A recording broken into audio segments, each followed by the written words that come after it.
Episode 356. Once Ye Shu grasped his opponent's formation, he immediately began moving with purpose. Eliminating sword point was the first step of his plan. With sword point down, a temporary vacuum was created in the area. The commander would inevitably have to redeploy forces to fill that gap.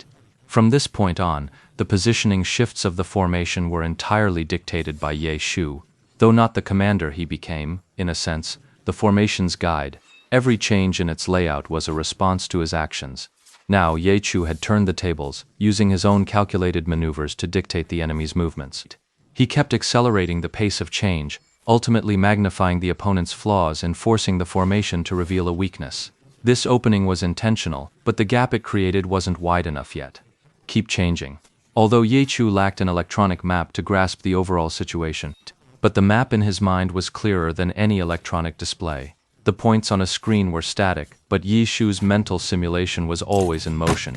When sword point's coordinates updated yet again, he was so flustered he couldn't even free a hand to grab the table.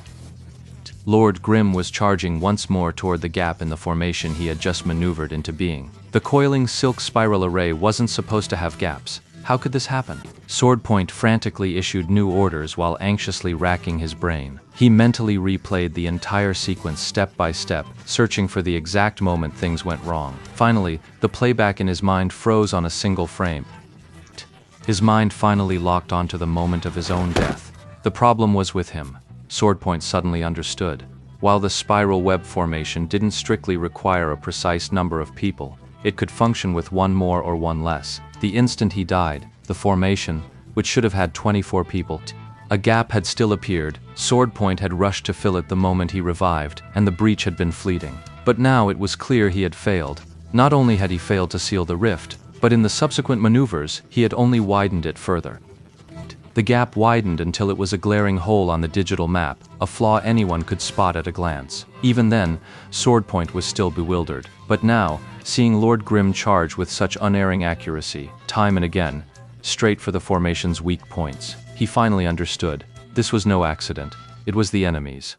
A situation he had deliberately engineered and guided into being. This guy, who should have been the prey caught in the web, had instead turned the tables. Now, he was the one dictating how the net should be woven. And as for himself, even though he was fully aware of it, he still couldn't manage to patch the holes. The sword's point directed a flurry of hasty commands, still just robbing Peter to pay Paul. His spiral web formation always had a gap, and that gap was only growing wider. No good. Swordpoint was already breaking out in a cold sweat. He wasn't in combat, but the frantic clatter of his fingers on the keyboard sounded more intense than any battle. Too late. Swordpoint suddenly realized the sheer number of adjustments he needed to make. By the time he finished sending all these messages, would he still be able to keep Lord Grimm trapped in the formation in time? Point of the sword was a bundle of nerves, but his fingers never stopped moving. Just one more. Almost there. He kept pushing himself, urging himself on. For 23 formation members, Swordpoint had just issued 17 commands. From spotting each person's position, to determining their movement vectors, to sending the messages. This was no simple matter of just opening his mouth and letting the words flow. After unleashing those 17 commands in a torrent, Swordpoint felt his fingers cramping and his head buzzing incessantly. Just then, a new message flashed on his screen. No way. Where the sword pointed, despair followed. Every time a dispatch was completed, someone would come to update Lord Grimm's new coordinates. One look, and it was clear another wave of the net was about to descend. Just how many times had he repeated this cycle now?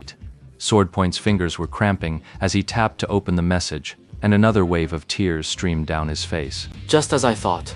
Lord Grimm changed course again. There was no need to check the digital map to confirm where his sword was pointing. He already knew from experience. Lord Grimm was always heading for the emptiest spot.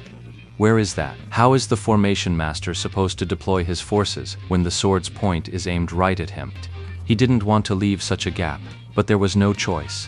The breach created by his death was being relentlessly widened by Lord Grimm's chaotic, unpredictable charges. Jianfeng Jisuo hoped for a chance to patch things up, but there was none. Lord Grimm's relentless assault never gave him the opening.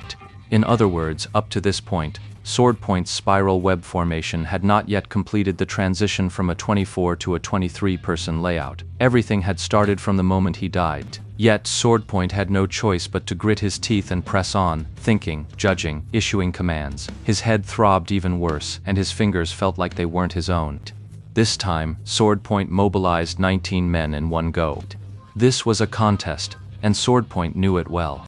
Though his screen showed no opponent, that red dot on the map was locked in a fierce, unseen struggle with him, a battle of wills across the network. This was no longer the simple, leisurely task of having everyone circle Lord Grimm. At this very moment, Lord Grimm was relentlessly battering and tearing at the very net he had woven. It won't break.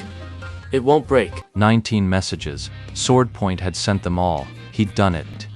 In that moment he was brimming with confidence, having conquered a true test of his limits.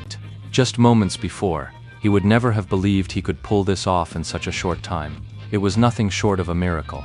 Indeed, true potential is only unlocked by a formidable opponent.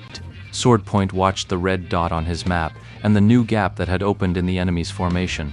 Even if Lord Grimm charged this way again, he wouldn't panic. He had already pushed himself to the limit once. Filled with confidence, he felt ready to handle whatever came next. He was completely prepared. Jianfeng Suoji steeled his nerves, waiting for the message to arrive, waiting for that coordinate update that had frustrated him so much before. But now, with his confidence restored, he suddenly found himself relishing the challenge. Sword Point waited and waited, but that timely, maddening update he'd received before was nowhere to be found this time. Sword Point began actively sending messages, asking the men he'd stationed along Lord Grimm's path of advance. 1, 2, 3. He asked them all, but none had seen him. Jianfeng Suoji was stunned. His spiral web formation had lost track of its prey. That meant his quarry might have already slipped the net.